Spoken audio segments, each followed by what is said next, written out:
నిజం, పాకిస్తాన్ భయపడుతోంది. దేనికైనా రెడీ అంటూ పైకి బింకాలు పలుకుతున్న పాకిస్తాన్ భారత్ తమపై దాడి చేస్తుందన్న టెన్షన్లో ఉంది. వరుసగా పాక్ మంత్రులు భారత్ దాడి చేయబోతోందని ప్రకటనలు చేస్తున్నారు. భారత్ ప్రతీకార దాడికి దిగుతుందని రక్షణ మంత్రి ఖవాజా ఆసిఫ్ ప్రకటించిన గంటల్లోనే మరొక మంత్రి అదే పల్లవి అందుకున్నారు.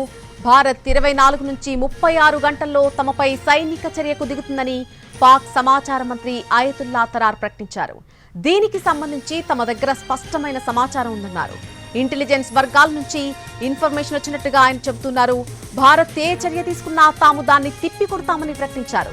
యుద్ధం అంటూ వస్తే భారత్ ముందు నిలబడలేమని పాక్ కు బాగా తెలుసు. భారత్ కు జరిగే నష్టం కన్నా వాళ్లకు జరిగే నష్టమే ఎక్కువ. ఇప్పటికే ఐసీయూలో ఉన్నటువంటి ఆ దేశ ఆర్థిక వ్యవస్థ పూర్తిగా పతనమైపోతుంది. ప్రపంచ దేశాల నుంచి అందే సహకారం అంతంత మాత్రంగానే ఉండబోతోంది. దీంతో పాక్ వణికిపోతోంది. అయితే 4-5 రోజులు భారత్ ను ప్రతిఘటిస్తే చాలని భావిస్తోంది.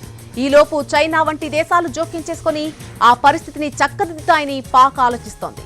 మరోవైపు సైనిక పరంగా తమ సన్నద్ధతను పెంచుతోంది. బోర్డర్ పోస్టులకు రాడార్లు కూడా తరలిస్తోంది. భారత్ వైమానిక దాడులకు దిగుతుందని అంచనా వేస్తోంది పాక్.